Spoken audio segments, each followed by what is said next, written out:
آپ سن رہے ہیں کتاب Hind Pak diary, sub heading Hind Pak diary. اس المیے کا سبب اصلاً صرف ایک ہے۔ پختگی کی عمر کو پہنچنے کے بعد میری سمجھ میں یہ بات آئی کہ بر صغیر ہند میں ہندوؤں اور مسلمانوں کے درمیان جو لیڈر اٹھے وہ تقریباً سب کے سب ایک ہی غلطی کا شکار ہوئے۔ اس غلطی نے ان کی ہمالیائی کوششوں کو بے نتیجہ بنا دیا۔ یہ ترجیحات کا غلط تعین ہے۔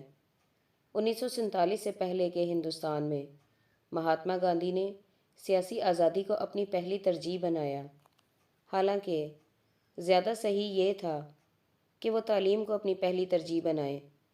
آزادی کے بعد پنڈت جواہر لال نہرو نے سوشلسٹ اکانومی، زیادہ صحیح لفظوں میں سرکاری اکانومی قائم کرنے کو اپنی پہلی ترجیح بنایا، حالانکہ ان کے لیے صحیح یہ تھا کہ وہ ملک میں انفراسٹرکچر وجود میں لانے کو اپنی پہلی ترجیح بنائیں۔ اٹل بہاری واجپئی نے ایٹم بم بنانے کو اپنی پہلی ترجیح قرار دیا، حالانکہ ان کے لیے صحیح یہ تھا کہ وہ سرکاری بھرشٹاچار ختم کرنے کو اپنی پہلی ترجیح بنائیں۔ یہی معاملہ سرحد کے دوسری طرف پاکستان میں ہوا۔ مسٹر محمد علی جناح نے دو قومی دنیا وجود میں لانے کو اپنی اولین ترجیح بنایا، حالانکہ ان کے لیے صحیح یہ تھا کہ وہ ایک قومی دنیا وجود میں لانے کو اپنی اولین ترجیح بنائیں۔ سید ابو العلا مودودی نے اسلامائزیشن آف اسٹیٹ کو اپنی پہلی ترجیح بنایا، حالانکہ ان کے لیے صحیح یہ تھا کہ وہ اسلامائزیشن آف مین کو اپنی پہلی ترجیح بنائیں۔ نواز شریف کو چاہیے تھا کہ وہ اقتصادی خود کفالتی کو پاکستان کی پہلی ترجیح بنائیں، جو کہ تقریباً $50 بلین کا مقروض ہو چکا ہے، مگر انہوں نے شاہین بم اور غوری میزائل بنانے کو اپنی پہلی ترجیح قرار دیا، وغیرہ وغیرہ۔ صحیح ترجیح اختیار کرنے والی قوم وقت پر اپنی منزل پر پہنچتی ہے، اور غلط ترجیح اختیار کرنے والی قوم کہیں بھی نہیں پہنچتی، خواہ بظاہر وہ کتنی ہی زیادہ لمبی مدت تک سرگرمی دکھاتی رہے۔ بدقسمتی سے یہی دوسری صورت انڈیا اور پاکستان کے حصے میں آئی۔ آزادی سے پہلے غالباً 1944 میں لاہور گیا تھا۔ اس وقت شاہ گنج جون پور سے لاہور تک براہ راست ٹرین جاتی تھی۔ چنانچہ میں اپنے قریبی اسٹیشن شاہ گنج میں ٹرین پر بیٹھا اور سفر کر کے لاہور اسٹیشن پر اتر گیا۔ اس وقت میرا کوئی جاننے والا نہ تھا وہاں۔ پہلی رات میں نے ریلوے اسٹیشن سے قریب ایک مسجد میں گزاری۔ اس کے بعد دن کو میں شہر دیکھنے کے لیے نکلا۔ میں بغیر کسی منصوبے کے لاہور کی سڑکوں پر چل رہا تھا۔ اتفاقی طور پر ایک صاحب سے ملاقات ہوئی۔ ان کا پورا نام مجھے یاد نہیں، البتہ یہ یاد ہے کہ لوگ انہیں قریشی صاحب کہا کرتے تھے۔ وہ مجھ پر مہربان ہو گئے اور مجھے اپنے گھر لے گئے، جو صرف ایک کمرے پر مشتمل تھا۔ میں تقریباً 2 ہفتہ ان کے ساتھ رہا۔ انہوں نے مجھ کو جن لوگوں سے ملایا ان میں سے ایک لاہور کے ہندو تاجر تھے۔ لاہور کے مال روڈ پر ان کی ایک بہت بڑی دکان تھی، جس کے اوپر جلی حروف میں انگریزی میں لکھا ہوا تھا، B Leela Ram and Sons. Qureshi صاحب کے اس ہندو تاجر سے بہت اچھے تعلقات تھے۔ وہ کئی بار مجھ کو وہاں لے گئے۔ اس ہندو تاجر نے میرے ساتھ نہایت عزت اور محبت کا معاملہ کیا۔ اس وقت لاہور میں بہت سے ہندو رہتے تھے۔ ان ہندوؤں اور مسلمانوں کے درمیان اس وقت نہایت خوشگوار تعلقات تھے۔ یہی حال اس پورے خطے کا تھا جس کو پاکستان کہا جاتا ہے۔ یہ آزادی سے پہلے کی بات ہے۔ اب آزادی کے بعد اس خطۂ ارضی میں کیا حالات ہیں؟ اس کا ایک نمونہ یہ ہے کہ 1 جون 1998 کو میں نے ریڈیو پاکستان پر پاکستانی وزیر اعظم مسٹر محمد نواز شریف کی تقریر سنی۔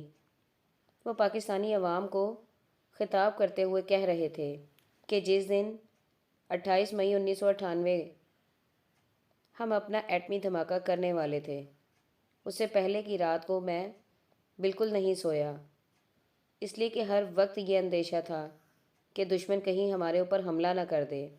آزادی سے پہلے جب میں نے مذکورہ سفر کیا تو اتر پردیش سے لے کر پنجاب تک ہر جگہ ہندوؤں اور مسلمانوں کے درمیان برادرانہ ماحول کا منظر تھا۔ اس وقت دونوں میں سے کوئی بھی دشمن کا لفظ نہیں بولتا تھا، مگر آج سرحد کے دونوں طرف اس لفظ کا استعمال عام ہو چکا ہے۔ اس فرق کا سبب کیا ہے؟ اس فرق کا اصل سبب میرے علم کے مطابق زرد صحافت اور زرد قیادت ہے، جس نے مصنوعی طور پر دوستی کو دشمنی میں بدل دیا ہے۔ زرد صحافت اور زرد قیادت کا طریقہ کیا ہے؟ یہ طریقہ ایک لفظ میں منتخب رپورٹنگ، سلیکٹیو رپورٹنگ ہے، یعنی 1000 میں سے 1999 اچھی باتوں کو چھوڑ دینا اور صرف ایک بری بات کو مزید اضافے کے ساتھ کثرت سے بیان کرنا۔ یہی پچھلے برسوں میں ہندوؤں اور مسلمانوں کے ساتھ پیش آیا ہے۔ دونوں طرف کے کچھ لکھنے اور بولنے والے اسی اسلوب کو اختیار کر کے دونوں گروہوں کو غیر فطری طور پر بھڑکاتے رہے، یہاں تک کہ دونوں کے درمیان فطرت کا قائم کردہ معتدل تعلق ٹوٹ گیا اور دونوں کے درمیان غیر معتدل تعلق قائم ہو گیا۔ زرد صحافت اور زرد قیادت کے معاملے کو سمجھنے کے لیے دونوں طرف کی ایک ایک مثال یہاں درج کی جاتی ہے۔ میرے علم کے مطابق پچھلے تقریباً 60 سال سے ایک بات مسلمانوں کے درمیان بار بار دہرائی جاتی رہی ہے، وہ یہ کہ ہندوؤں کا یہ منصوبہ ہے کہ آزادی کے بعد جب اکثریتی فرقہ ہونے کی حیثیت سے انہیں ملک میں اقتدار حاصل ہو تو وہ ہندوستان کو دوسرا اسپین بنانے کی کوشش کریں، یعنی اس ملک سے مسلمانوں کا خاتمہ کر دیں۔ یہ بات جمعیت علماء ہند کے مولانا میاں محمد سے لے کر ندوۃ العلماء کے مولانا علی میاں تک لمبے عرصے سے بار بار دہراتے رہے، مگر ان حضرات میں سے کسی نے بھی کبھی اس کا کوئی ماخذ نہیں بتایا۔ یہ صرف ایک سنی سنائی بات ہے جس کو ہمارے علماء اور غیر علماء بلا تحقیق بار بار دہراتے رہتے ہیں۔ اس نے مسلمانوں کے اندر برادران وطن کی طرف سے ایک غیر ضروری قسم کا خوف پیدا کر دیا۔ ان کے اندر وہ معتدل مزاج باقی نہ رہا جو کسی ملک میں مستحکم ترقی حاصل کرنے کے لیے ضروری ہے۔ دوسرے اسپین کا افسانہ ہر اعتبار سے بے بنیاد ہے۔ نہ اس کا کوئی واقعی ثبوت موجود ہے کہ ہندوؤں کی کوئی تنظیم اس مقصد کے لیے کام کر رہی ہے، اور اگر بالفرض ایسے کچھ سر پھرے ہندو ماضی میں رہے ہوں یا آج کہیں موجود ہوں، تب بھی اس قسم کا تخریبی منصوبہ بلا شبہ خدا کی اس دنیا میں ناقابل عمل ہے۔ ایسی حالت میں ہمارا کام اس کو نظر انداز کرنا ہے، نہ کہ اس کو ایک خطرہ بتا کر مسلمانوں کو اس سے ڈرانا۔ زرد صحافت اور زرد قیادت کا یہی معاملہ خود ہندوؤں کے درمیان بھی پیش آیا۔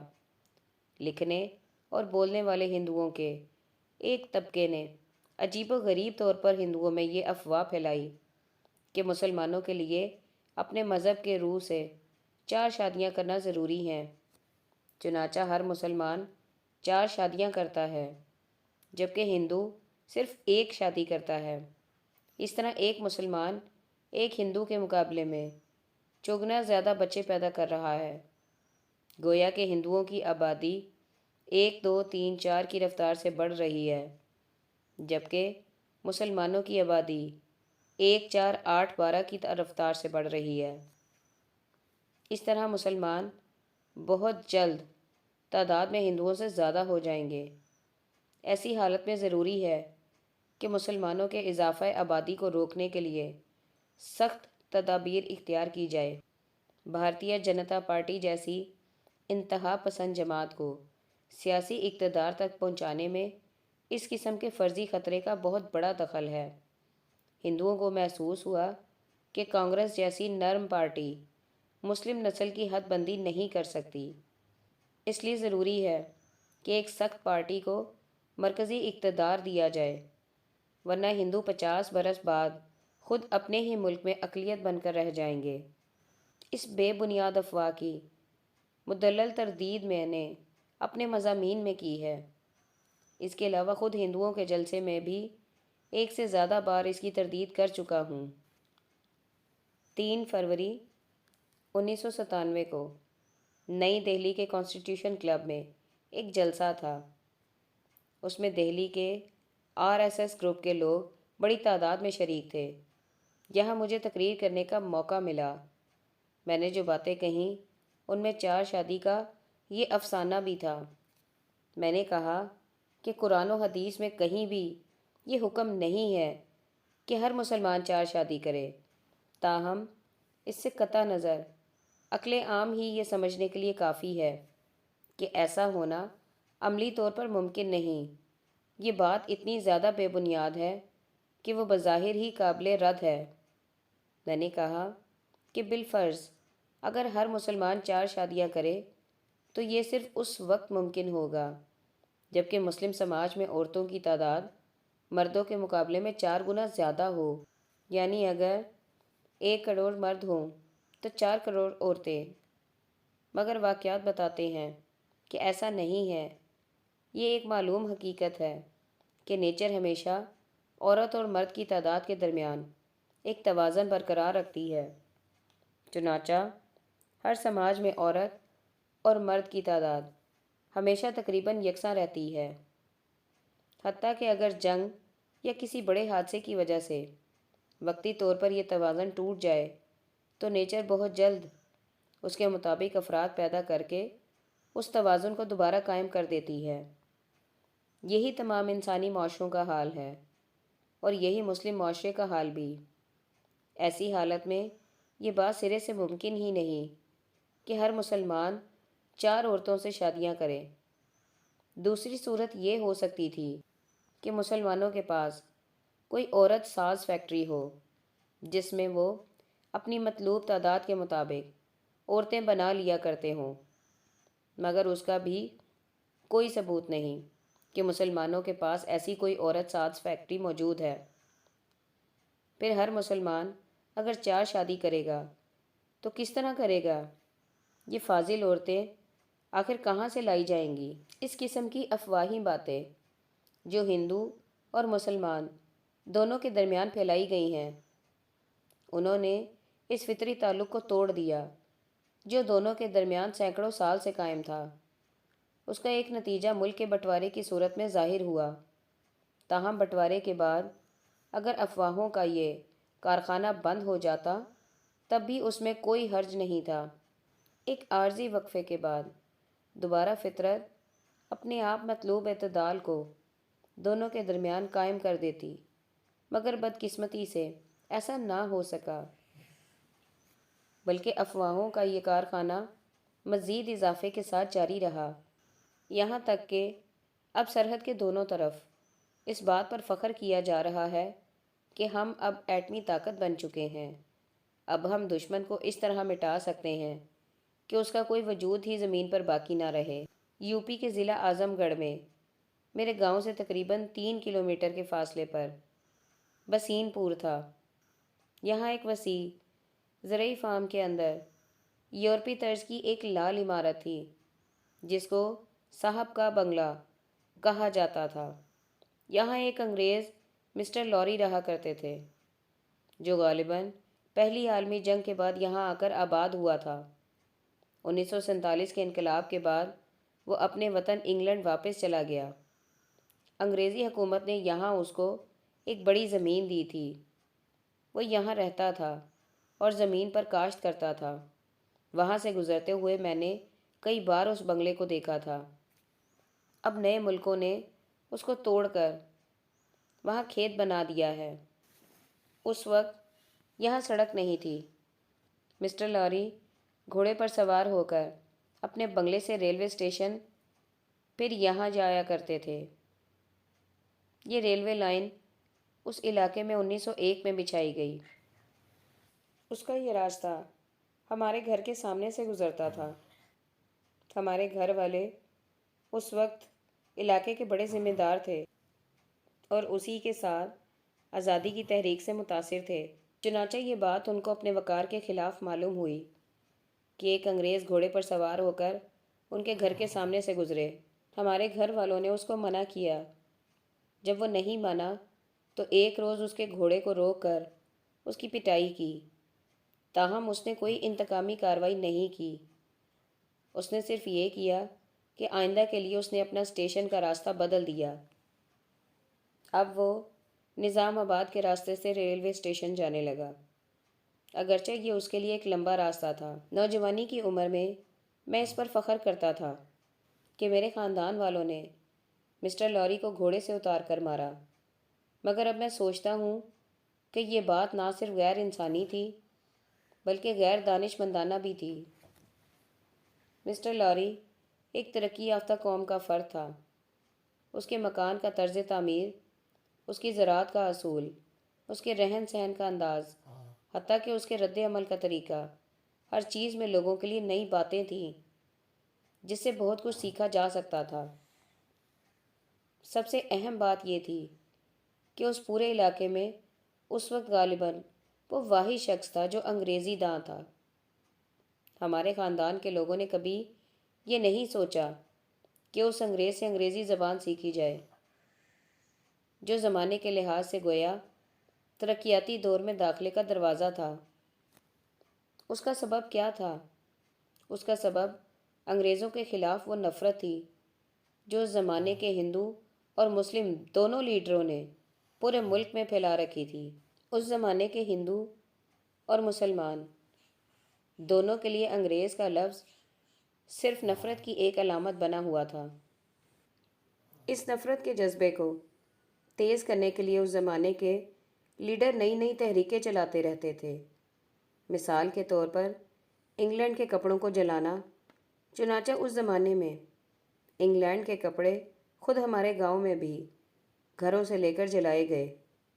بدقسمتی سے برصغیر ہند میں پچھلے 100 سال کے اندر جتنی بڑی بڑی تحریکیں چلائی گئیں وہ تقریباً سب کی سب مبنی بنفرت تحریکیں تھیں۔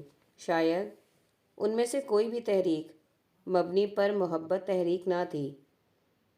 نفرت انسان کا سب سے زیادہ طاقتور جذبہ ہے۔ نفرت کے جذبات کو بھڑکا کر بہت تھوڑی مدت میں بہت بڑی بڑی تحریکیں چلائی جا سکتی ہیں، مگر اس قسم کی تحریکیں انسانیت کو تباہی کے سوا اور کچھ نہیں دیتی۔ نفرت کی بنیاد پر اٹھائی ہوئی تحریک میں لوگ انگریز سے بھی نفرت کرنے لگتے اور انگریزی سے بھی۔ اس کے برعکس اگر محبت کی بنیاد پر تحریک اٹھائی جائے تو لوگ ایک کو دوسرے سے الگ کر کے دیکھیں گے۔ وہ انگریز کو سیاسی اعتبار سے غیر مطلوب سمجھتے ہوئے بھی ان سے انگریزی زبان سیکھیں گے اور انگریزی علوم کو حاصل کریں گے۔ مگر بدقسمتی سے برصغیر ہند میں محبت پر مبنی کوئی بڑی تحریک اٹھائی نہیں جا سکی۔ یہی وجہ ہے کہ ہنگامہ خیز تحریکوں کے باوجود ہمارے ملک میں کوئی حقیقی تعمیری کام نہ ہو سکا۔ میں ایک ایسے خاندان میں پیدا ہوا جس کو آج کل کی اصطلاح میں فریڈم فائٹر کہا جاتا ہے۔ میرے گھر میں رات دن آزادی کا چرچا رہتا تھا۔ ہمارے خاندان کے سرپرست مولانا اقبال احمد سہیل کٹر کانگریسی تھے۔ 1942 میں میری شادی ہوئی تو انہوں نے سر سے پاؤں تک مجھے کھدر کے کپڑے پہنائے تھے۔ گاندھی اور نہرو نیز حب الوطنی کے بارے میں ان کے 3 شعر یہاں نقل کیے جاتے ہیں۔ آنند بھون سے کیا غرض اب، ہر دل ہے نشیمن جواہر۔ غلط ہے یہ کہ فقط ہندوؤں کا لیڈر تھا، کہ تھا تمام جہاں بھر کا رہنما گاندھی۔ محبت ہے وطن کی گل زمیں سے، ہمیں اب کیا غرض خلد بری سے۔ اس زمانے کے دوسرے بہت سے نوجوانوں کی طرح میں بھی آزادی کے سنہرے خواب دیکھا کرتا تھا۔ لوگوں کی باتیں سن کر آزاد ہندوستان کا عجیب و غریب طلسماتی تصور میرے ذہن میں بسا ہوا تھا۔ 15 اگست 1947 کو جب ہندوستان آزاد ہوا، اس وقت میں یوپی کے شہر اعظم گڑھ میں تھا۔ رات کو میں اپنے گھر سے نکل کر شہر کے چوک کی طرف بڑھا۔ چاروں طرف ایک عجیب رومانی ماحول تھا۔ 15 اگست کی اس رات کو جب میں اعظم گڑھ کی سڑک پر چل رہا تھا تو مجھے وہ انوکھا تجربہ ہوا جس کو اب تک میں نے صرف افسانوں میں پڑھا تھا۔ خوشی سے میرے پاؤں زمین پر نہیں پڑ رہے تھے۔ اس رات کو میں نے دیکھا کہ پورا شہر چراغوں کی روشنی سے جگمگا رہا ہے، مگر جب صبح ہوئی تو یہ تمام چراغ بجھ چکے تھے اور اس کے بعد وہ پھر کبھی نہیں جلائے گئے۔ اب 15 اگست صرف ایک سرکاری تہوار ہے، نہ کہ حقیقی معنوں میں کوئی قومی تہوار، کیونکہ قوم نے سیاسی آزادی سے جو امیدیں وابستہ کی تھیں وہ پوری نہ ہو سکیں۔ یہ احساس صرف میرا احساس نہیں بلکہ یہی ملک کے تمام لوگوں کا احساس ہے۔ اس سے مستثنیٰ صرف وہ تھوڑے سے لوگ ہو سکتے ہیں جنہیں اتفاق سے یہ موقع ملا کہ وہ ملک کی دولت کو لوٹ کر اپنے گھروں اور بینکوں میں بڑھ لیں، جن کا مسئلہ بقول ایک شخص انکم نہیں ہے بلکہ انکم ٹیکس ہے۔ نوجوانی کی عمر میں آزادی کے مسرت بھرے انتظار میں جی رہا تھا۔ اب جب کہ میری عمر ہجری کیلنڈر کے اعتبار سے 80 سال کے قریب پہنچ رہی ہے، میں اس انتظار میں اپنی زندگی کے آخری لمحات گزار رہا ہوں کہ اپنی موت سے پہلے وہ دن دیکھ لوں جب کہ میرا ملک ترقی کی اس منزل میں اپنا قدم رکھ چکا ہو جس کا خواب 1947 سے پہلے ہمارے رہنماؤں نے دیکھا تھا۔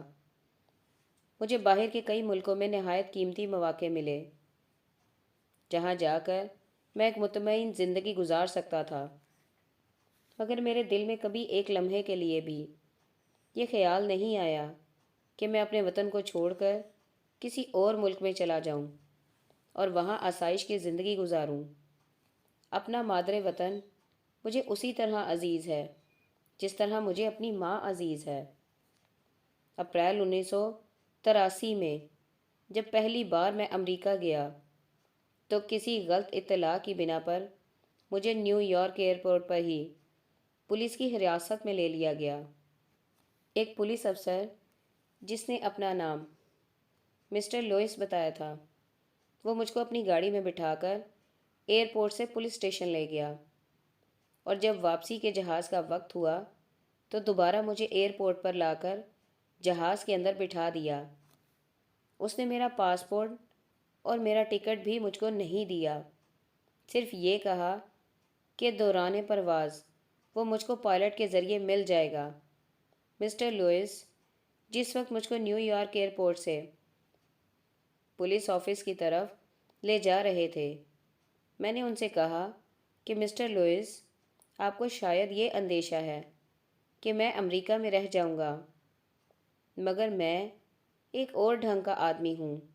اگر آپ مجھے امریکہ کا صدر بنا دیں تب بھی میں یہاں رہنے والا نہیں ہوں۔ مجھے اپنے وطن جانا ہے اور وہاں اپنے اس تعمیری مشن کو پورا کرنا ہے جس کے لیے میں نے اپنی ساری زندگی وقف کر رکھی ہے۔ 1971 کے نصف اول میں نے بذریعہ ٹرین پاکستان کا سفر کیا۔ جب میں بارڈر کے دوسری طرف پہنچا تو میرے کلی نے کہا کہ آپ کو وہ میجر صاحب بلا رہے ہیں۔ اس کے بعد کلی نے مجھے ایک فوجی خیمے کے اندر پہنچا دیا۔ وہاں ایک پاکستانی فوجی افسر بیٹھا ہوا تھا۔ اس خیمے میں صرف ہم دو ہی آدمی تھے۔ یہ اس وقت کی بات ہے جب کہ بنگلہ دیش کی جنگ کی تیاریاں ہو رہی تھیں۔ باوردی فوجی افسر نے مجھ سے کہا کہ انڈیا کے کچھ فوجی راز بتائیے۔ یہ سنتے ہی مجھے غصہ آ گیا۔ میں نے کہا، میجر صاحب، آپ مجھ سے یہ سمجھ کر بات کیجئے کہ میں انڈیا کا ایک وفادار شہری ہوں۔ یہ بات میں نے پاکستان کی سرزمین پر ایک فوجی خیمے میں اس وقت کہی جب کہ اگر وہ فوجی افسر مجھے گولی مار دیتا تو شاید میری موت اس طرح واقع ہو جاتی کہ اس کی کوئی خبر بھی نہ بنتی۔ پھر میں نے کہا کہ اگر انڈیا کے ساتھ آپ کی لڑائی کا انحصار ہمارے جیسے لوگوں سے فوجی راز حاصل کرنے پر ہے تو آپ اپنی لڑائی جیت چکے، کیونکہ موجودہ زمانے میں جنگی راز اتنا ٹاپ سیکرٹ ہوتا ہے کہ بعض اوقات وزیر دفاع کو بھی اس کی خبر نہیں ہوتی۔ تقریباً آدھے گھنٹے تک میں اس قسم کی باتیں کرتا رہا، اس کے بعد سلام کیے بغیر خیمے کے باہر نکل آیا۔ مذکورہ میجر مکمل خاموشی کے ساتھ میری باتوں کو سنتا رہا۔ جب میں باہر نکلا تو وہ بھی میرے پیچھے پیچھے باہر آ گیا۔ اس نے کہا، مولانا صاحب، ہم کو آپ ہی جیسے لوگوں کی ضرورت ہے۔